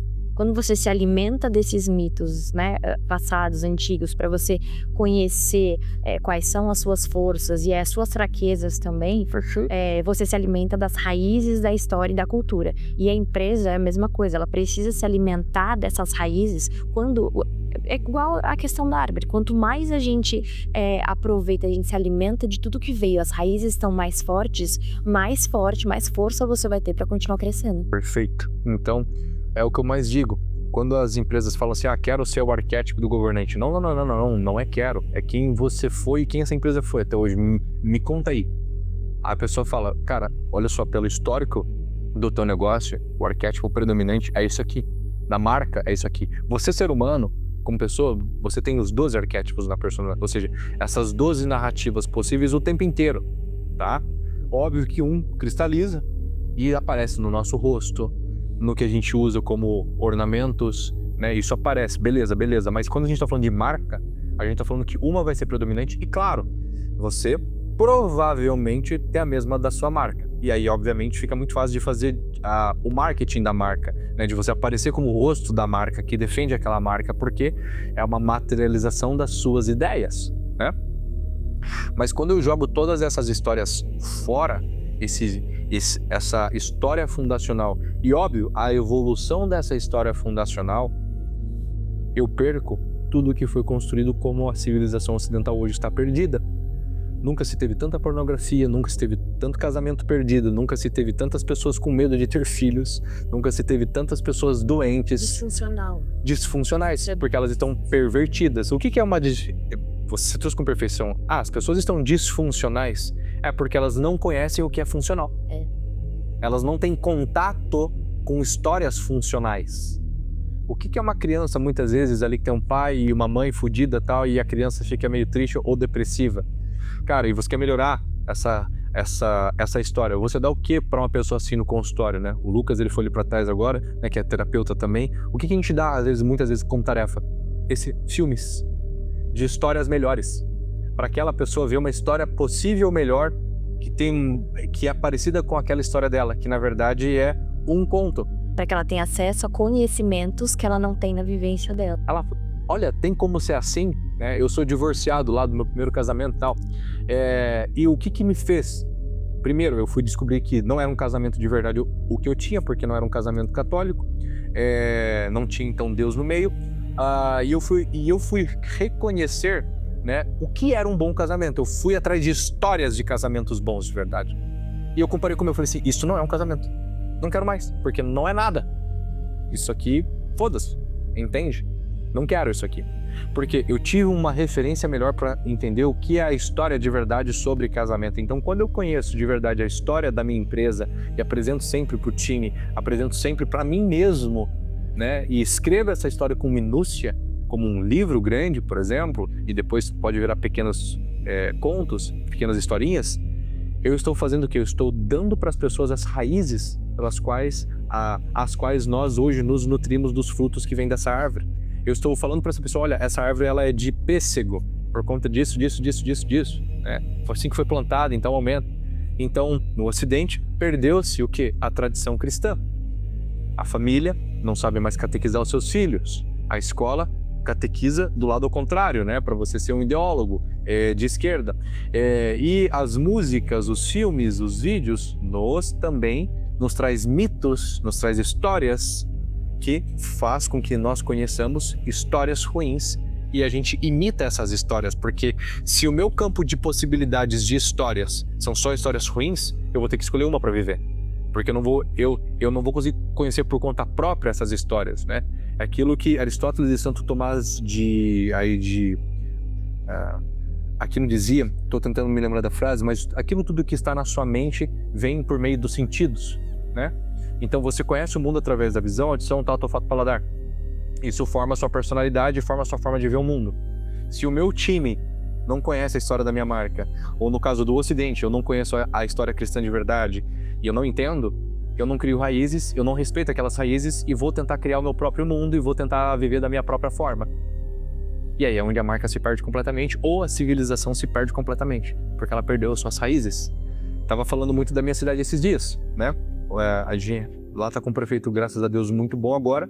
E eu tava conversando com a minha esposa, com a Gabi, eu falei assim, amor, uma das coisas que eu vou falar pra ele, porque ele é meu amigo, ele tem que urgentemente ressuscitar todos os heróis da cidade que fundaram essa cidade, etc. E 3 minutos depois eu passei por um monumento que estava abandonado desde a última vez que eu fui lá. Ele pegou no cargo, aí na data desse vídeo já aí tem 6 meses, o que eu vi, o monumento do fundador da cidade, que estava todo zoado, pichado, apedrejado, intacto, lindo, pintado, com QR Code para as pessoas verem a história do fundador da cidade, porque se eu não conheço as minhas raízes, eu não respeito nada. E eu não consigo também me apropriar de uma outra coisa. O que é bom e o que não é bom para esta sociedade. No caso da empresa, o que é bom e o que não é um bom comportamento para esta empresa, que é uma microsociedade. Isso que você falou do QR Code, por exemplo, porque existe uma diferença entre você modernizar, entre você se adaptar ao novo mundo, ao novo cenário. A Jaguar não dava para fazer carros daquele jeito até hoje. E você abandonar as suas origens e as suas raízes. E quando a gente vai ainda mais para trás, da onde vem a nossa força? A nossa força vem dos nossos ancestrais. E se você vai puxando, você vai voltar lá atrás aonde você estava falando, porque vem de algum lugar, a gente não é aquele do vento. Exatamente. Então vem de algum lugar e quanto mais você se apropria das suas histórias, da sua origem, das suas raízes, da sua força, mais forte, mais não convicto, mas mais certeiro você vai passar adiante também. Porque você respeita mais também. É honrando o passado para você construir o futuro. Perfeito, né? Essa honra do passado é o que aí na tradição atual, na juventude atual, se perdeu bastante. Tem uma grande parte retomando, mas grande parte perdeu isso. Então a gente vê essa crise moral que nós vivemos, né? Essa perda de identidade, né? Então você olha para o brasileiro, ele não sabe de onde ele veio, ele odeia a história do próprio Brasil, que foi nos ensinada de uma forma completamente errada, né? E aqui não estou fazendo propaganda da Brasil Paralelo, mas assista, né, a série Brasil, a Última Cruzada, para conhecer a história verdadeira do Brasil, por exemplo. Né? Eu não ganho R$1 por isso, eu pago a minha assinatura, né? Mas ali eles te apresentam aquela história verdadeira do Brasil que não nos foi passada. Eu passei a amar o Brasil depois que eu conheci a verdadeira história do Brasil, porque eu tinha aprendido a odiar o Brasil e você paga pau de gringo. Né? Eu aprendi a odiar a minha cidade, mesmo gostando de muitas coisas dela, porque eu não conhecia as histórias. E o funcionário, ele não vai amar a empresa se ele não conhece as histórias. Né? E nós somos, entre muitas aspas, né, deuses. O CEO, ele é o Deus vivo daquele mito, daquela história, que é a representação daquelas histórias até aquele momento. Né? E se ele não honra, e se não tem entranhado em si aquelas histórias no coração dele também, ele nunca vai conseguir honrar aquela empresa, honrar aquela cultura e, portanto, levar aquela empresa adiante. Muito obrigado. Salve de palmas para a Bárbara aí de casa, né? Muito bom. Vai lá, você tem seu compromisso. Vocês falando, eu lembrei, por exemplo, foi oportuno ela estar aqui, você trazer o exemplo de Zeus, e Hércules, Odin e Thor, porque tem uma treta entre eles, né? Em algum momento há um problema de sucessão do poder, onde o filho olha pro pai e começa a questionar as posturas do pai, governante, e o filho é herói, e inclusive a gente percebeu nela, isso é arquétipo também, assumindo o negócio do pai. Então se ela pega a história de Zeus e de Odin para estudar, ela vai ver uma similaridade muito maior para ela ajudar e simbolizar para os clientes dela que também são sucessores. E aí o que acontece normalmente com o herói? O herói se acha... O que matou Hércules? O orgulho, que dentro da mitologia se chama híbris, que é o orgulho cego. Né? Então vem do grego híbris. Híbris é o orgulho cego. E aí, no caso, isso foi o que matou Hércules, né? Foi o orgulho cego, foi a loucura cega. E por quê? Porque não respeitou a história do pai. Porque se você olha para a história do seu pai ou a história pro fundador com carinho e honra, é óbvio que ele vai errar, porra. Ele é filho de Adão e Eva. A gente tá caindo o tempo inteiro no pecado, entendeu? E a gente tem que, obviamente, lutar o tempo inteiro contra ele. É óbvio que seu pai fez um monte de cagada. O fundador fez um monte de cagada. Mas se eu aprendo a olhar aquela história, não como um herói que eu farei muito melhor porque eu sou melhor, mas eu olho como um herói que não tem orgulho, mas um herói humilde, né? Eu tenho bondade no meu coração. Eu falo assim, cara, este homem aqui trouxe essa empresa até este momento. Ele acertou muito, ele errou muito, mas eu espero que com humildade, compreendendo cada erro e cada acerto, eu possa construir uma história pelo menos igual, porque independente dos erros, essa empresa existe até hoje. Né? Então eu começo a respeitar aquele mito, aquela história fundacional. E aí a gente vem para o nosso último ponto aqui, os últimos 10 minutinhos de aula, que eu queria trazer a cadeia do ser agora, porque quando a gente vai posicionar uma marca, as pessoas entram numa confusão simbólica gigantesca. É governante, então tem que usar blazer. É mago, tem que usar gola alta. É governante, tem que fumar charuto, né? Você que tá me assistindo e muitos perguntam, você fuma charuto por quê? Porque eu quero. Né? Não é do posicionamento, é porque eu gosto. Gosto de treinar, gosto de estudar, gosto de ser com a minha esposa, eu gosto de cinema. E é isso, né? Enfim. O cara chegou e perguntou uma vez pro Will, você fuma charuto por conta do branding? Coisa assim, total, né? Pô, não. Mas é óbvio que é um costume nosso, a gente gosta. E por que junto com uma aula? Porque a nicotina aumenta a atenção, é gostoso, né? As ideias, eu sinto que as ideias são como a fumaça, né? Você vai falando e você vai consumando essas ideias e elas vão subindo, né? Elas vão acontecendo, então é todo um ato simbólico bonito pra caramba, é gostoso. Enfim, imagina que você tá vendo uma foto na internet e essa foto você olha pra ela e imagina que tá só tá entre o meu dedo aqui, tá? Tem um fundo amarelo e você vê um traço preto no fundo amarelo. Você vai saber me dizer o que é? Não, um traço preto. Um traço preto no fundo amarelo. E se eu trago pra cá agora, ó, e mostro só a ponta do lápis? Vai dar pra saber o que é? Existe uma coisa no símbolo que é chamado de densidade de presença.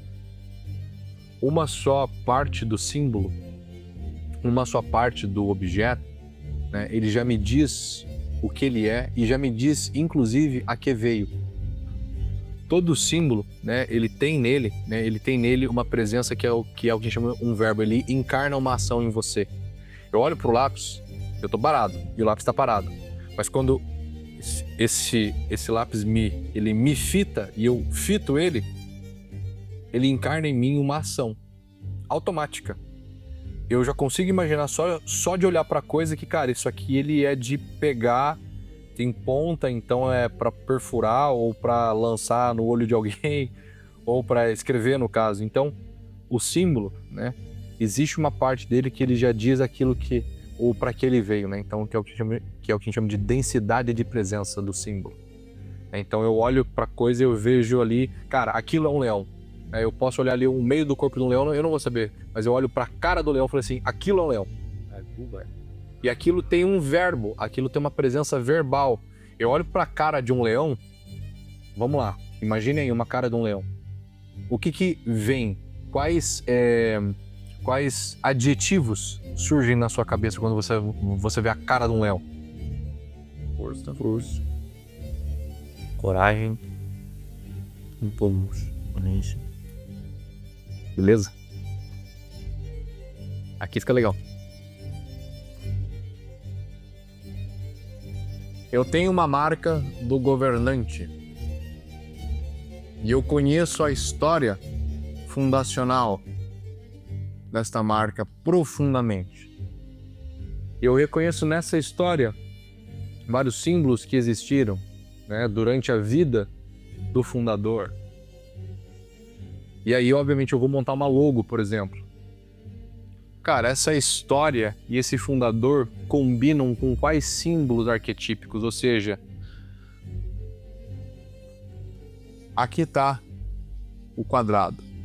do governante, beleza? Dentro do quadrado do governante tem milhares de símbolos que representam as histórias do governante, como a coroa, como o cetro, como... Tá entendendo? Então, qual é o teu arquétipo do governante? É como se fosse uma caixa que você abre e lá dentro, como um baú de tesouros, tem vários símbolos que representam aqueles comportamentos. Como você falou, você vê a cara de um leão, te evoca coragem, força, liderança. É as histórias que correspondem a um governante. Então eu tenho símbolos que representam o governante. Então eu abro um baú de tesouros que lá dentro tem milhares de símbolos que representam e evocam este mesmo sentimento. Coragem, força, iluminação, tradição.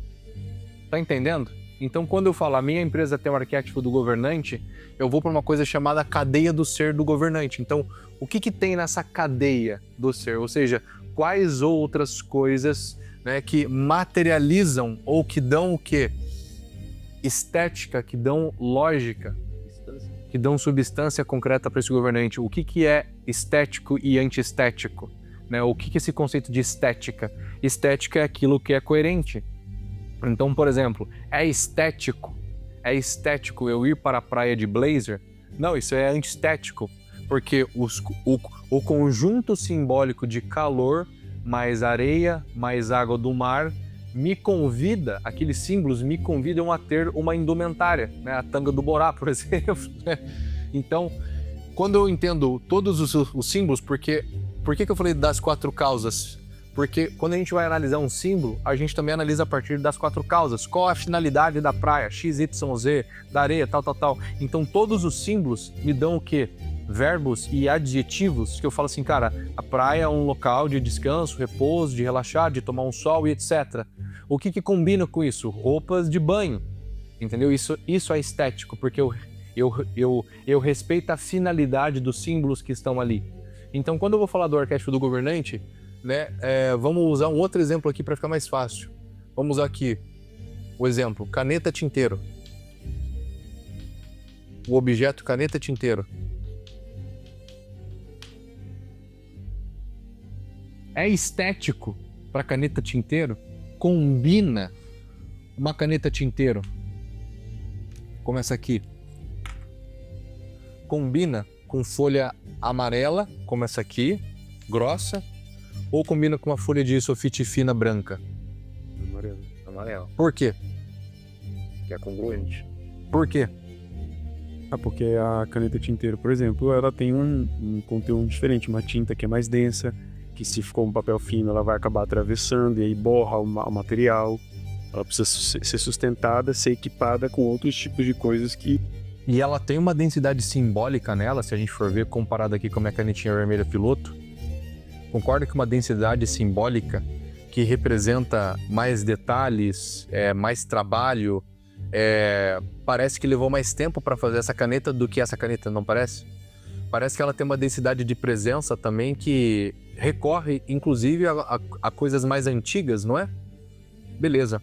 Uma folha amarela, ela como se tivesse amarelado, ou seja, essa folha ela já amarelou com o tempo. Então ela está na mesma cadeia do ser, ela combina, é estético uma caneta tinteiro com uma folha amarela, por quê? Porque o papel amarelo representa algo envelhecido pelo tempo. Como uma caneta tinteiro, ela é algo que vem da tradição do tempo. Combina mais numa mesa de MDF branca ou numa mesa de machetaria que foi feita à mão com detalhes? Machetaria. Por quê?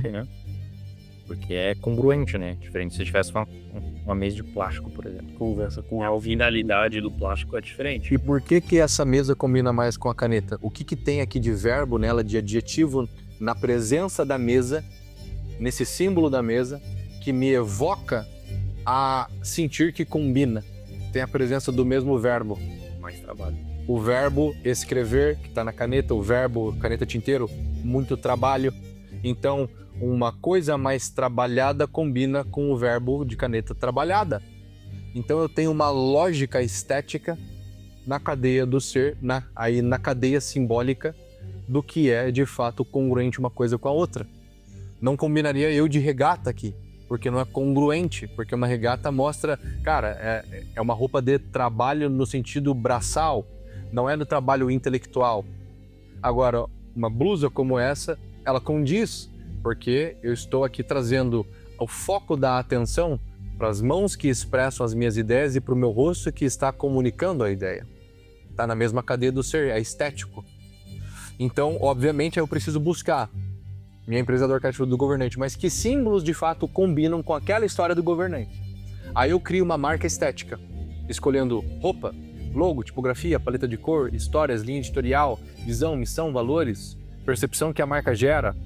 Retiro todos os ruídos que ela tem, porque eu criei uma marca no final estética, combinando com a história fundacional.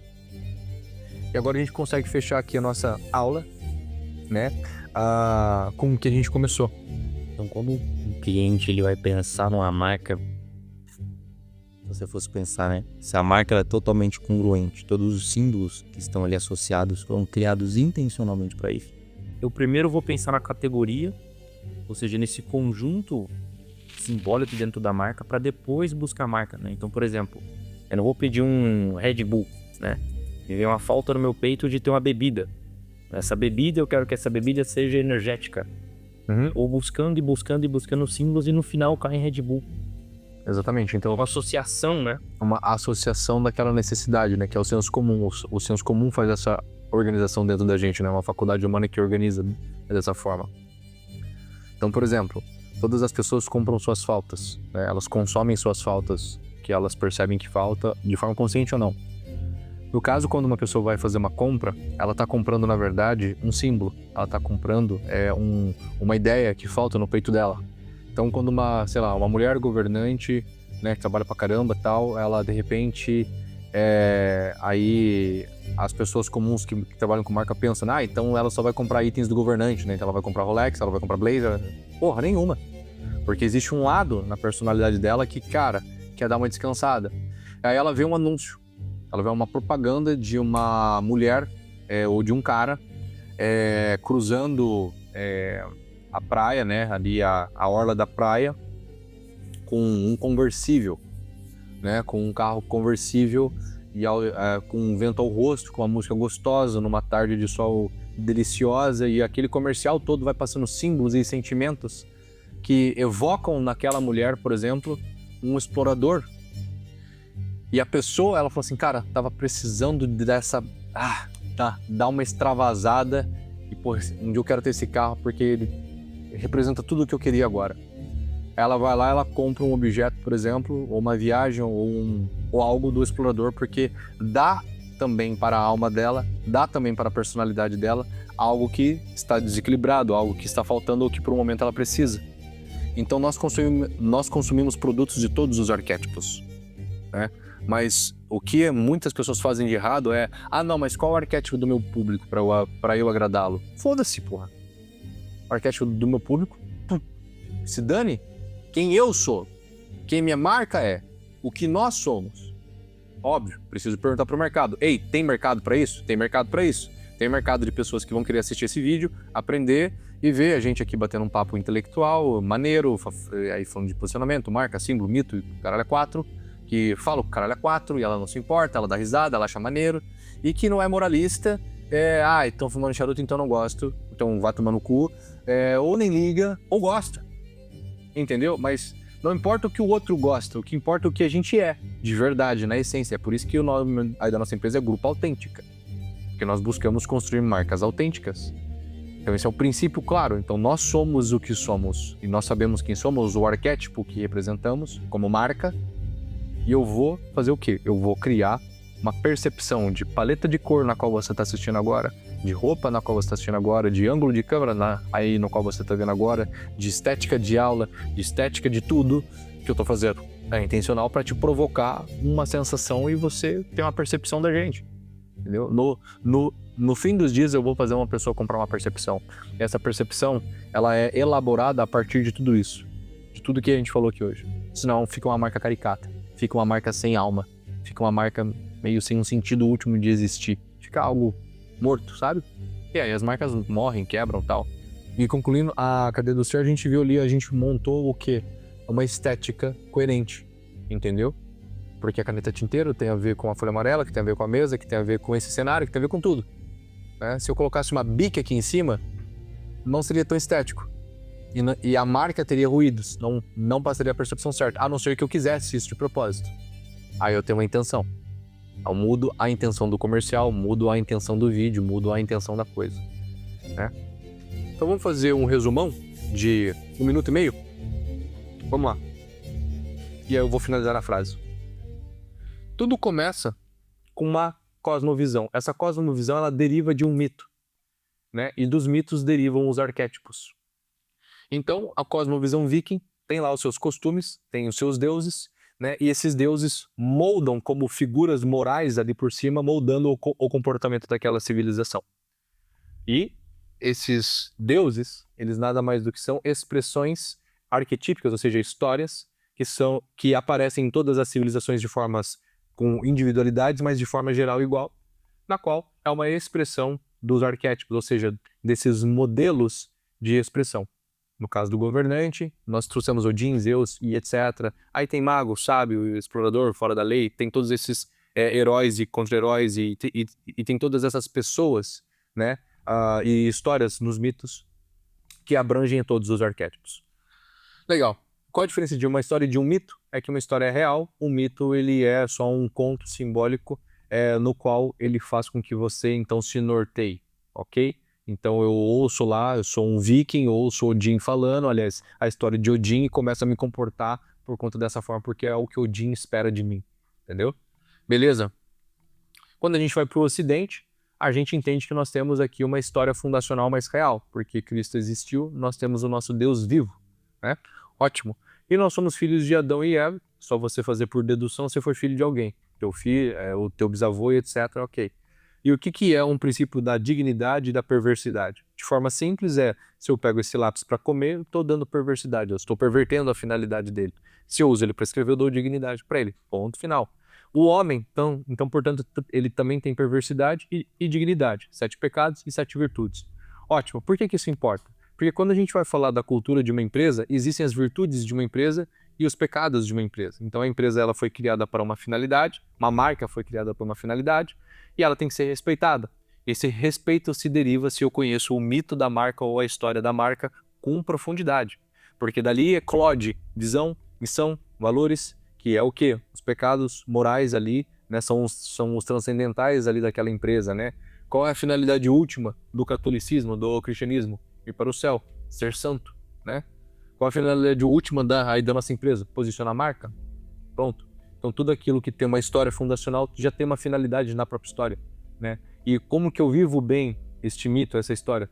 Ora, eu alcançando todos os dias através dos meus atos, eu fabricando ações que me levam a posicionar mais marcas. Como essa aula, por exemplo, que vai aumentar o nível de consciência de quem está assistindo e vai querer conhecer o nosso trabalho, né? Beleza? Entendendo isso, a gente compreendeu uma outra coisa. Então, uma empresa que tem o arquétipo do governante, ou uma marca que tem o governante como predominante na sua personalidade de marca, o que a gente tem aqui em mãos, né? A gente tem em mãos o quê? Um conjunto simbólico e de histórias possíveis para essa empresa, para ela funcionar. Só isso.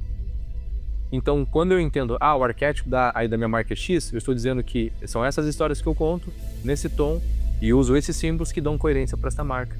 E aí grava melhor na cabeça das pessoas, porque as outras pessoas, sabendo ou não, possuem todos os arquétipos em sua personalidade, e quando ela olha para alguns símbolos e para cores e etc, ela, nossa, que caro, nossa, que barato, nossa, isso me atrai, isso não me atrai. Pronto. Então a gente constrói, o que nós fazemos aqui na verdade, nós somos engenheiros de percepção, né? Nós fabricamos uma percepção para as pessoas, para que elas sintam algo que a gente quer que elas sintam, né? De forma resumida é isso. E a gente termina aqui com a nossa frase, né? Tudo o que acontece é símbolo. Ou seja, todos os nossos atos, no fundo, é um símbolo, é uma representação de algum mito. Está amarrado nos arquétipos. Então tudo o que acontece é símbolo. E o que tem dentro ali da caixa, do baú de tesouros do arquétipo do governante? Símbolos arquetípicos que representam o governante, ou que representam o mago, o herói, o sábio, o inocente, o prestativo, etc. Então tudo o que acontece é símbolo. Então aquilo tudo que acontece na realidade de alguma forma, de forma individual, está acontecendo na sua vida ou na sua empresa, mas já existiu num mito esse drama possível. Na Bíblia, por exemplo, são todos os dramas possíveis humanos, né? E como representa a si mesmo perfeitamente. Então, tudo o que acontece é símbolo e como representa a si mesmo perfeitamente aponta para todo o resto. Então, vamos lá.